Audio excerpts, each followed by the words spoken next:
Today, in this session, we have Mr. Ajay Bhushan Pandey, who is the CEO of UIDAI, Unique Identification Authority of India. And we have Mr. Keshav Murugesh, who is the Group CEO of WNS Global Services, a $2 billion BPM company, business process management company based out of Mumbai. I would be passing on the baton to Mr. Murugesh to introduce our esteemed guest, Mr. Ajay Bhushan Pandey. Thank you. Thank you, Vikansh. So let's settle in. Well, a journey of 7 arduous years trying to make a government-run initiative successful. Outcome, 1.19 billion Aadhaar cards issued. Every 6th person on this planet has an Aadhaar number. I'm really delighted to introduce the CEO of the Unique Identification Authority of India, Dr. Ajay Bhushan Pandey, who oversees one of the largest, most complex, and most high-profile projects in the world, the Aadhaar biometric-based identity system for Indian citizens. Dr. Pandey, who was elevated to the position of UIDAI's CEO in July 2016, has been working with the agency since 2010. Last September, he was given additional charge of Chairman GST Network, the IT backbone and portal for the goods and services tax registration and returns filing, and IAS officer of the Maharashtra cadre from the 1984 batch.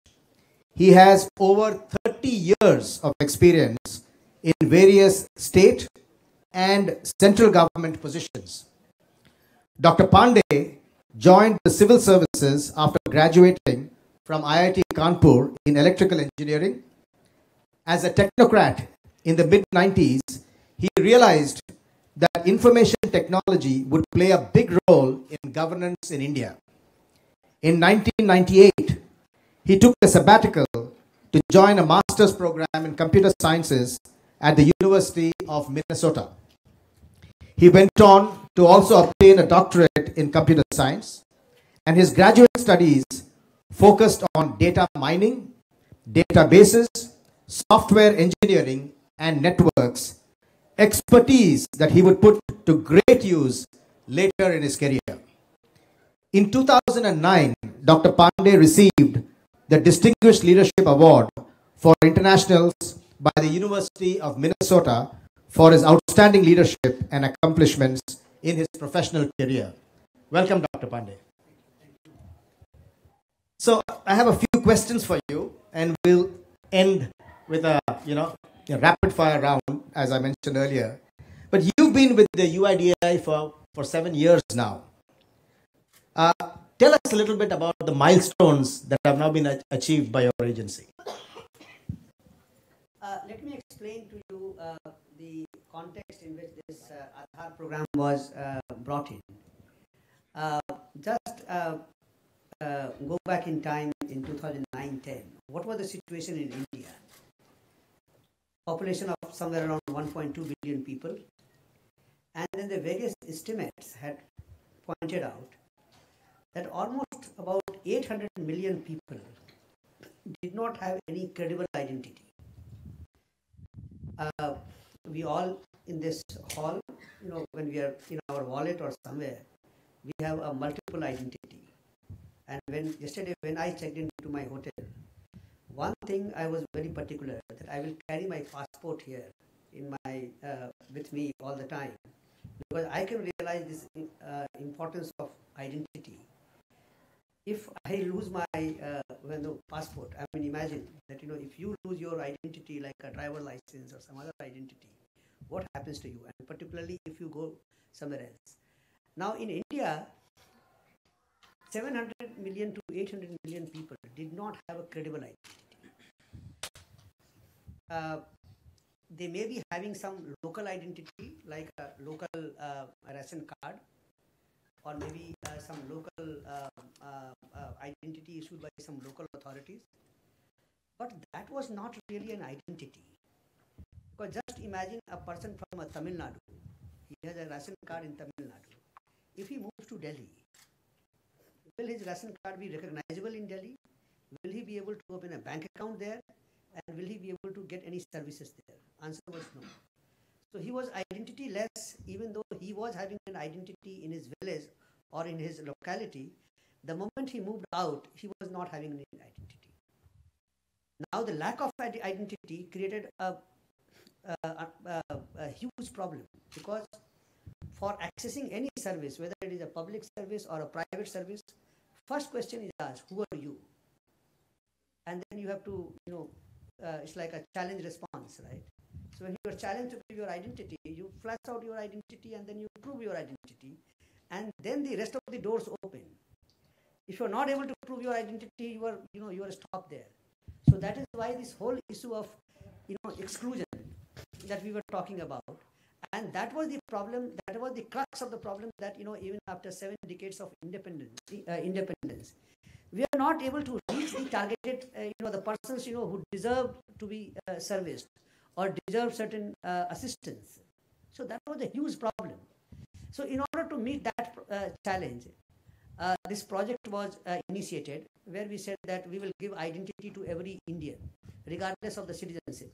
Anyone who is residing in India will get an Aadhaar identity.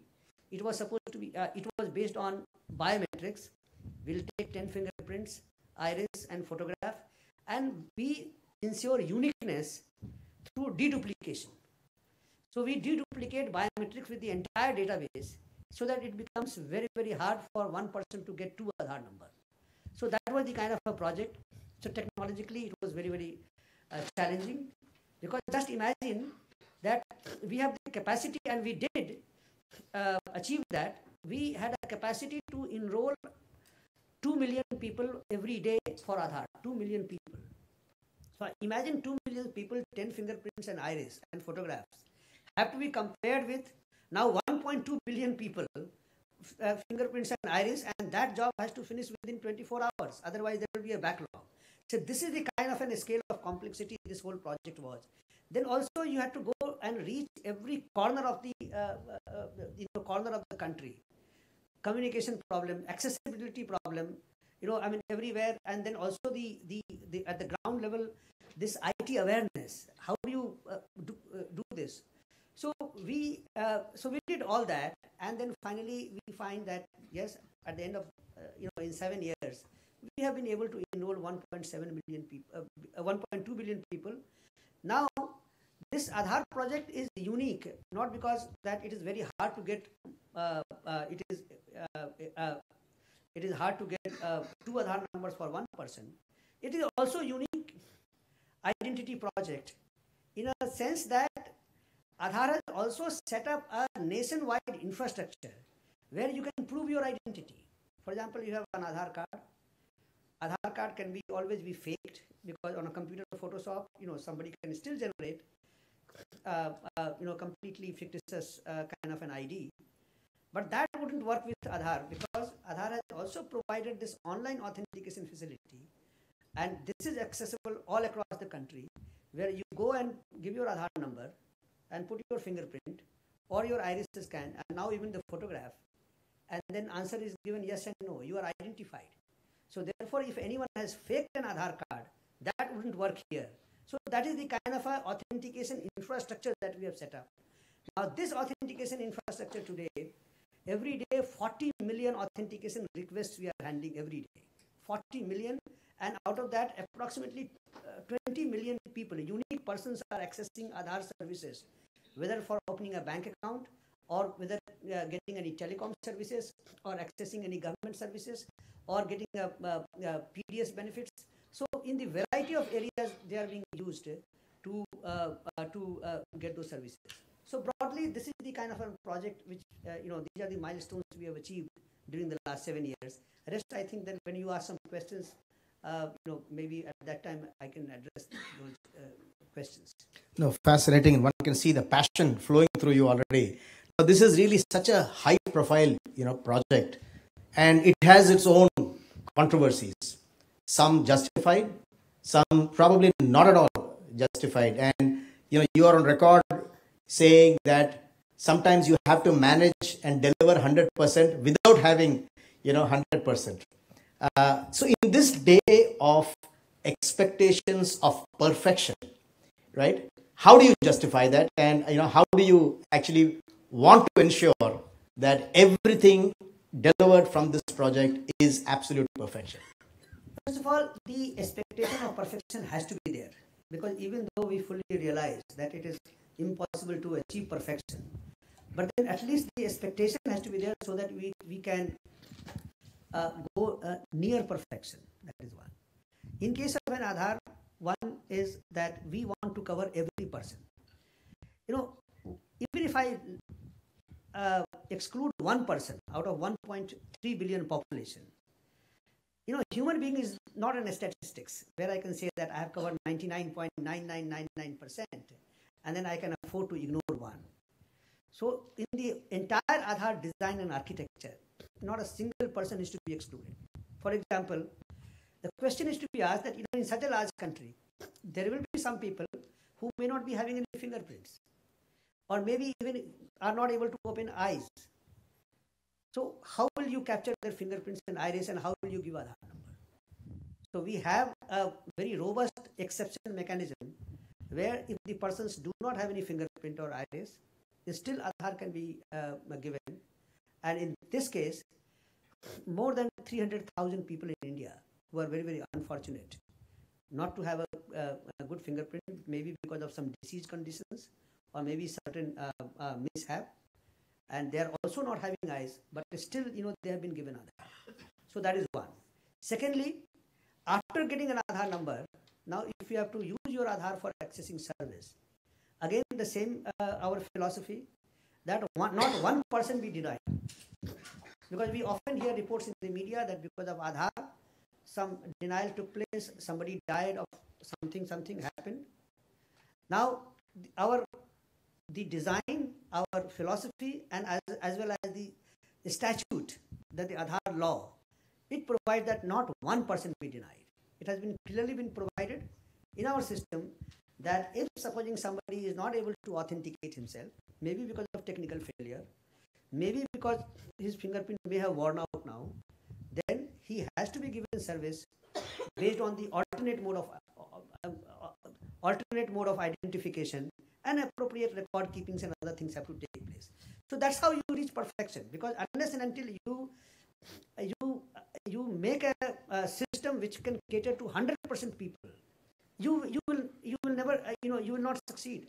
You can't treat a human being or the fellow countrymen as a statistics, right? That all right, I am able to cover 1.29 billion, but then maybe 10, 12, 100 people, if they suffer, then it's all right. No, I mean we have to ensure that not one person suffers.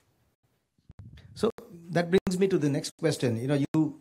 You are sitting on the data of 1.29 billion Indians. So what keeps you awake at night? I mean, this is in fact, we have, first of all, let's understand what kind of data we have. We have data of 1.2 billion people, their demographics and fingerprints, and their authentication records. Now, these are very, very sensitive personal information, right? And we have to take every possible measure to ensure that these data are kept safe and secure. We are also aware that whenever you create a project of this kind, you become a subject of envy, and then subject of attack from the various parties, and therefore you have to be extremely, extremely careful and sensitive, and to protect your data, right? So every day, I wait for, I'm always concerned that, some call will come and saying that, some incident has happened. And if it hasn't happened in the night, then maybe, some newspaper, or these days, these online magazines, they are quite, that way, little ahead of time, right, than the print media and then the television media. So they, in the morning, when I get up, the first thing that I find that, in my mobile phone, I have so many messages that, something has happened across the country. And then the next 2 hours, 3 hours, till I get ready for my office, is spent only on handling those issues which have come up during the night. So now this is a daily affair. I hope that, with time, I will find a better mechanism to deal with it, when the dust settles down. So there's, all this concern, that all this data will lead to potential privacy issues and leakage of privacy issues. And in fact, in the earlier discussion, you yourself told me that you will be quite busy, interacting at the Supreme Court, defending this particular situation. Give us some comfort around, how that is being handled and managed. First of all, Aadhaar is one project, where this privacy is the, in case of Aadhaar protects privacy by design and also now by law. And let me explain to you. In 2009-10, when we were designing this project, that time in India, in the national debate, this privacy was not being talked as much as it is talked now. Right? That was the time when the people were talking about freedom of information, right to information. It was the other way around, right? Now, the people are talking about the privacy. In that time also, as it happens to any organization, whether it is a government or private, every organization is data hungry. When you ask somebody to fill up a form, have you ever wondered that, what kind of information is collected? For example, just recall that, you have to apply, you have to make an application for a SIM card in India. Just see the kind of information that they ask for, right? You want a telecom connection, right? They are asking you whole income and then, your profession and everything, right? Because, they know that, this is the only opportunity that they have to get all the data from you, right? So they want to collect as much data as possible. Same thing was for the government department. Have you looked at the various applications for the various services? Like, for example, even passport, for example, or for birth certificate. Other day, it was very interesting. I was preparing for my case in the Supreme Court. So we were trying to find some argument. Then I looked at, the application for birth certificate in the United States. It's worth looking that application form. There, entire medical history of mother, that, whether, the birth was cesarean or what kind of, all those details they are asking for the birth certificate of a child, right? So much of information was being asked, but in case of an Aadhaar, we had a privacy by design. So in Aadhaar application, your only name, address, gender, date of birth, and your photograph, 10 fingerprint and iris. No information about your income, your profession, religion, caste, not even your father's name or mother's name. We don't ask for that, right? So we believed in a very, very minimal information. Then the other important principle which Aadhaar followed was the optimal ignorance. Minimal information and optimal ignorance. Whenever you do Aadhaar authentication, first of all, at the time of enrollment, we collect a very minimal information. And then whenever you use your Aadhaar for authentication, then Aadhaar is giving only a matching service. That, this fingerprint is matching with the this Aadhaar number. And answer is yes and no. We do not collect that for what purpose you are using Aadhaar and all your, the transactional details. This information we don't get. I'll give you an example. Supposing if you go to a bank and you want to open a bank account. Today it is possible to open a bank account. You give your Aadhaar number and he will ask you to put your fingerprint. Then your name, address and all your Aadhaar card details are displayed before the bank officer. Now, what UIDAI gets is only your fingerprint and your Aadhaar number, not that, which is the bank account and which is what kind of transaction that you are doing. So we are optimally ignorant. So if we do not have the information, then where is the question of any privacy breach or something? Many times the question is asked to me that, Aadhaar collects huge amount of information. I say, what information I have? I have only your name, address, which is public information. Your photograph also is a public information. Now your fingerprint and iris today in the age of digital age, like, when I'm waving my hands, I can see all those cameras. They are also capturing my fingerprints and also my iris. So only this much information, and then so only transactional information that I have is that you did authentication for some purpose at such and such time. This is the only information that I have. Now, with this much information, what is the scope of any invasion of privacy? And this is something which, so in any privacy debate or privacy principles, there are collection limitation, minimal data, use limitation, purpose limitation. Now, Aadhaar has inbuilt those principles right in the design itself.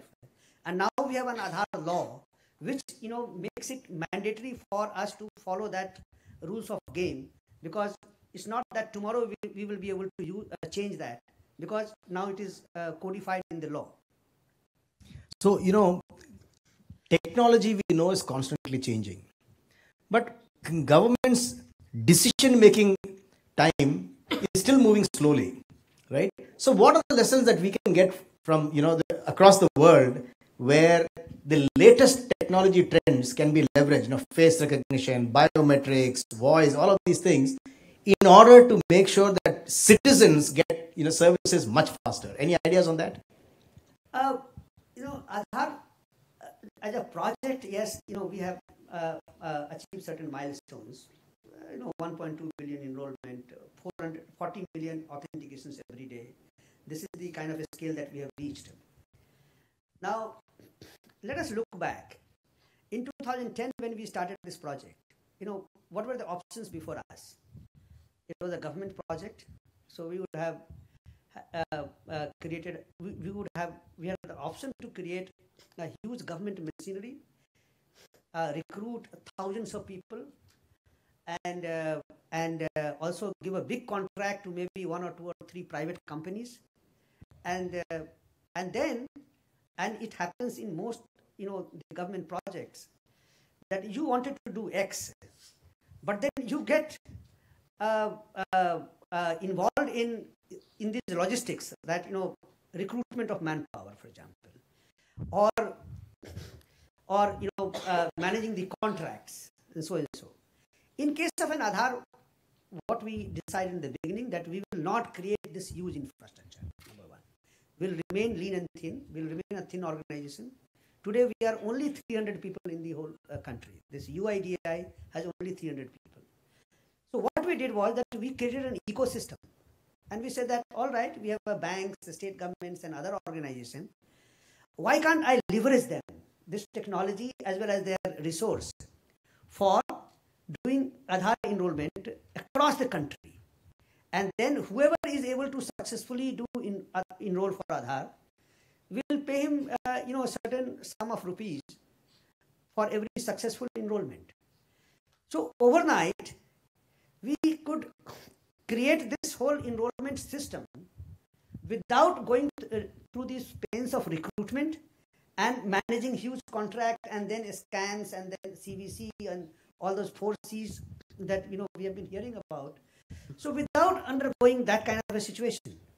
So this is one model which I personally feel that in any large government project now, the thinking has to change, the approach has to change.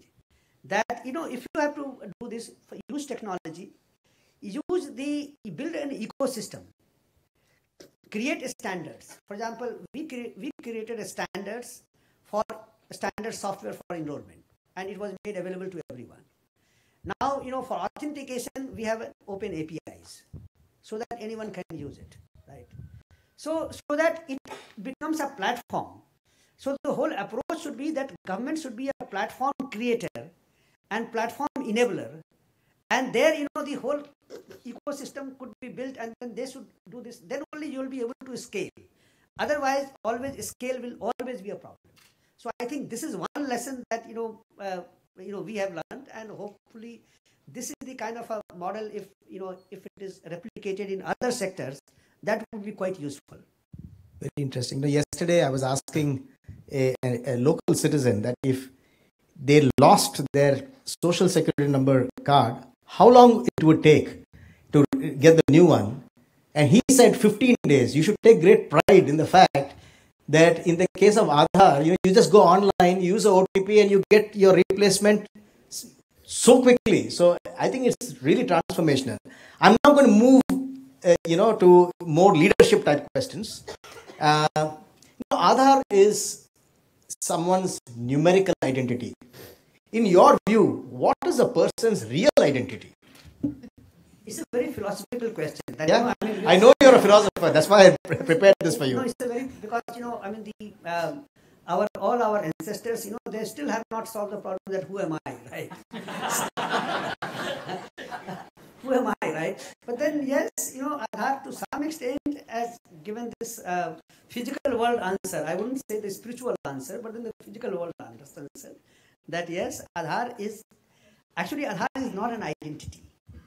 Actually, Aadhaar is an identification project. If you see UIDAI, UIDAI doesn't stand for Unique Identity Authority of India. It is a Unique Identification Authority of India. So everyone has a different identity at a different context. For example, if you are a taxpayer, then you have a PAN permanent account number is your identity. If you are a driver, if you want to drive a car, then you have a driver license. So you have a driver license. Or if you are a voter, then you have a voter ID. Or if you want a food benefits, then you have a ration card. So these are all different identities, right? But then those identity belongs to person X? How do you prove that? And that is the problem, that is why our country was suffering from this whole bogus duplicates and fakes. Because the people had PAN card, but then the person, who was possessing this PAN card could be bogus, could be fictitious, could be duplicates, right? And that was the problem where the massive amount of leakage, massive amount of tax evasion, money laundering, Benami properties, all those things were taking place. Now, once, through this unique identification, that is through this biometric, if you are able to pin down and then say that, who you are, right? Or who am I, right? And then answer that question in the physical world, then, yes, you have solved a part of the problem, right? Which we are facing in this physical world. That's wonderful. They say a true guru is not one who leads you to himself. He is one who leads you to your inner self. See, Dr. Pandey has led us all to our inner self here, right? So thank you so much. One quick question, and then we'll leave it here. But you and your organization are constantly in the public eye, right? So how do you face this pressure of being in the hot seat all the time? No, in fact, actually, this is very good, because if let us say I'm not. In fact, I would have been more worried and concerned if people were indifferent. Here, it is good that Aadhaar is being criticized, Aadhaar is being attacked, because today what we are today, because in the last 7 years we have faced so much of attacks and criticism, and we take every attack and criticism very, very seriously, and then we always introspect and try and see that, yes, if this is the kind of concern is happening, those concerns and criticisms are not to be brushed aside. Because maybe it is an exaggeration today, but tomorrow it will become a reality, right? Supposing if there is some misuse, one can brush aside saying, no, this is an odd case. No, today it is an odd case, but tomorrow it will become an even case, right? Right. So therefore, nothing is to be brushed aside. Every criticism has to be taken very seriously. And that is what, as we were discussing in the beginning, that will lead towards the perfection. Even though we know that it is not possible to be perfect, but then, it will help you improve. So all those criticism concerns are very, very important. And I will again say that criticism and attacks are very useful, rather than people being indifferent. That's a fantastic attitude. I'm going to open up the session for Q&A in 2 minutes, so just bear with me. But I have a rapid fire round for Dr. Pandey. So the rules are very simple.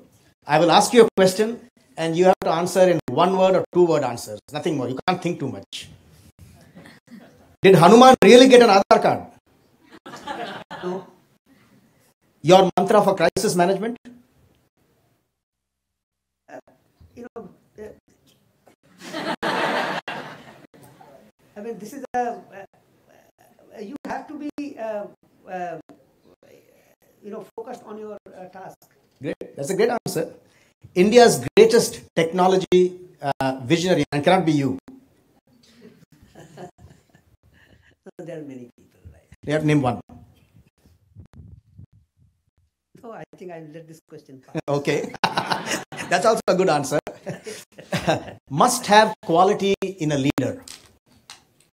The leader is somebody, who puts himself in the shoes of the person who is on the other side. Right? Excellent. The strangest question anyone asked you about Aadhaar, and it can't be my first question on Hanuman. No, this is really, because we hear so many strange questions.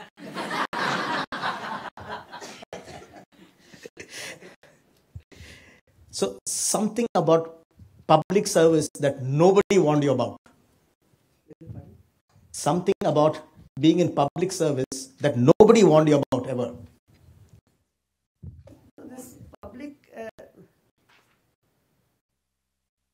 This public service is a service where you have to, again, I'll say that you have to be focused. Right?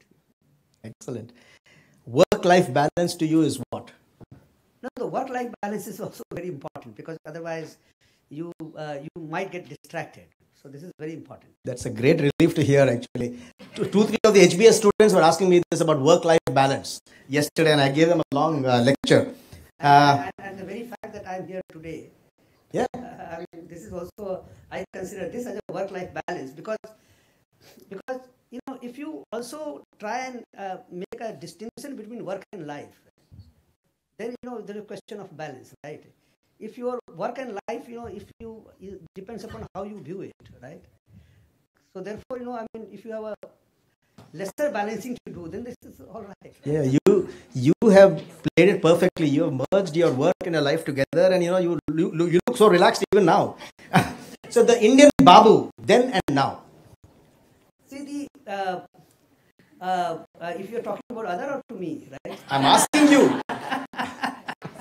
Because you guys are transformational kind of leaders, what we are seeing now. No, in fact, I can see, I'll be very honest about, I see a lot of change in myself. I must admit that, this project, during the last 7 years, the amount of change that it has brought in my own attitude. And I wish that all my colleagues in the government, they also, could also see this change, and maybe many of them do accordingly.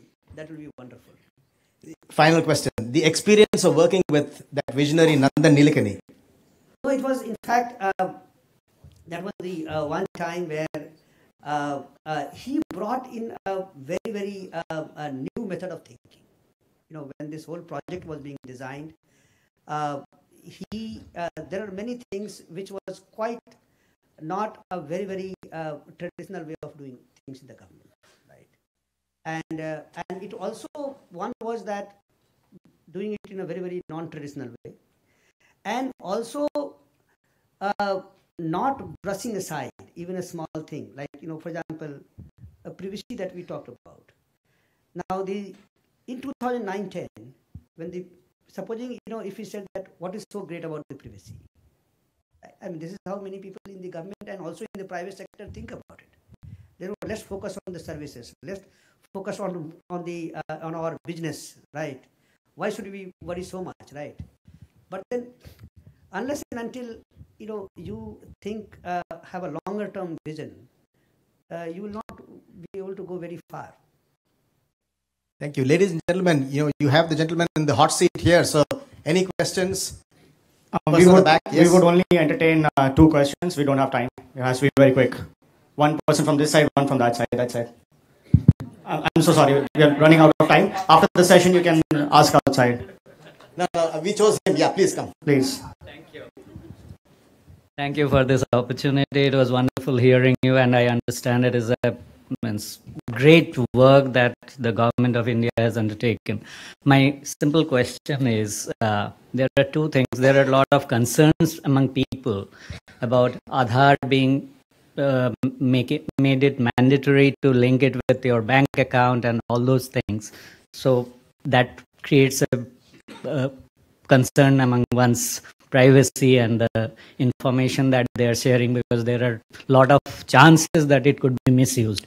Second, another question is that why Aadhaar is also not linked to the voter's ID card.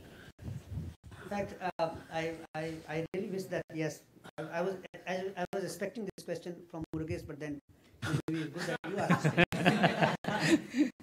See, the people have concern that this Aadhaar, because it is being mandatorily linked to your PAN card, your SIM card, your bank account, your mutual fund, your insurance, and almost everything, will it lead to some kind of privacy violations? Or, go one step higher, will it lead to some surveillance state? Right. Supposing if there is a rogue leadership comes, then whether Big Brother will it become like an Orwellian state, or 1984 kind of a scenario. Now that's why I said that this aspect, it is inbuilt into this aspect has been taken care in the design of Aadhaar itself. Because in case of an Aadhaar, the question of privacy violation or question of Aadhaar being used as a surveillance tool by any rogue state, right, would arise only if you have the information. Now, in case of an Aadhaar, as mentioned, that what kind of information have? Supposing if you have linked your Aadhaar with the PAN card, or your bank account, or your SIM card, or your insurance account, all these informations reside in those respective domains. UIDAI doesn't have any information about your Aadhaar having this bank account or that SIM card or that your investment account. So when we are talking about the linking, I think this is a misconception that when you link, the Aadhaar gets all this information. No, we are statutorily prohibited from collecting this information about you. For example, if you in the morning you go to a bank and you link your Aadhaar with the bank, your Aadhaar number remains with the bank itself. Your bank account information doesn't come to Aadhaar. Similarly, you go and link your Aadhaar to the PAN card, your PAN and Aadhaar information that remains in the income tax department, and Aadhaar doesn't get to know your PAN card number. Right. So Aadhaar will never have a 360-degree view, and because we don't have that information, so therefore, there is some government or some authority misusing this information doesn't arise because there is no information available. Thank you. Time for one last question. Anybody else from this side? I think. Yes, please. No. See, we have to make sure there's proper diversity. Oh, okay. Hi, my question is, would you... Just come to the mic.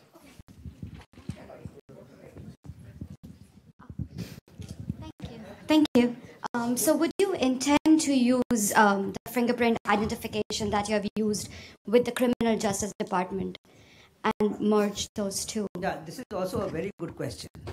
I mean, though it is very, very tempting to use this biometric of 1.2 billion people for the criminal investigation or criminal justice, we again in our design itself, we had said that we will not use it for any criminal investigation or criminal justice purposes.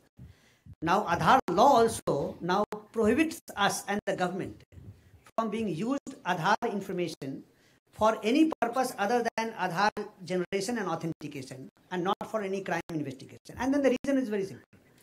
We don't want this Aadhaar information to be used for any purpose, because when we collected biometrics from the people, we have given them assurance that we will not use it for any other collateral purposes.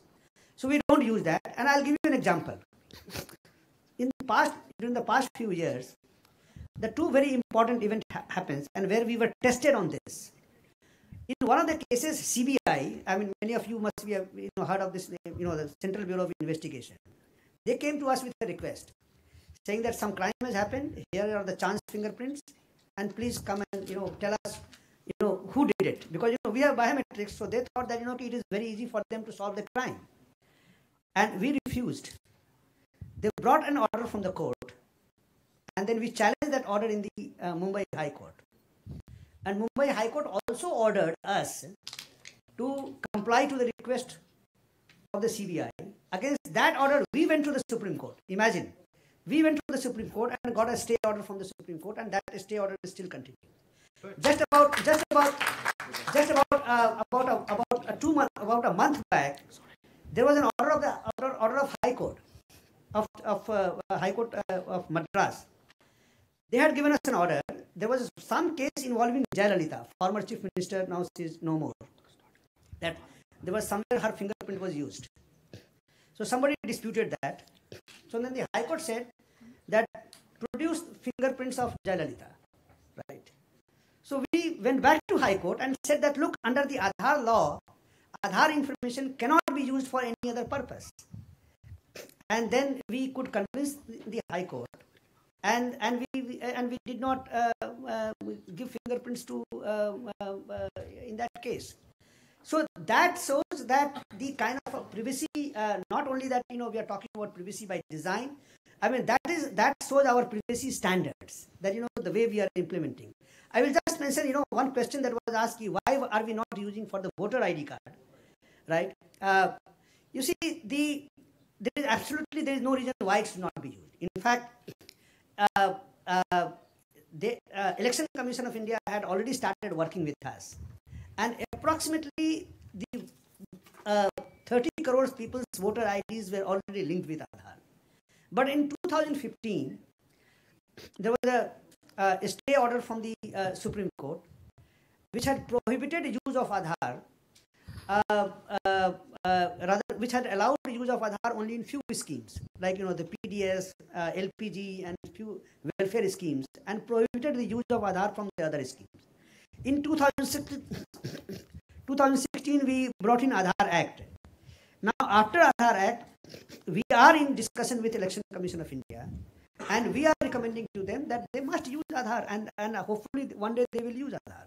So I don't see any problem from their side and our side. It's only a question of making an arrangement to roll out the whole program and use Aadhaar in the voter ID thing. Thank you very much. Any more questions for him? We can take it outside. Thank you so much, Mr. Ajay Bhushan Pandey and Mr. Keshav Murugesh.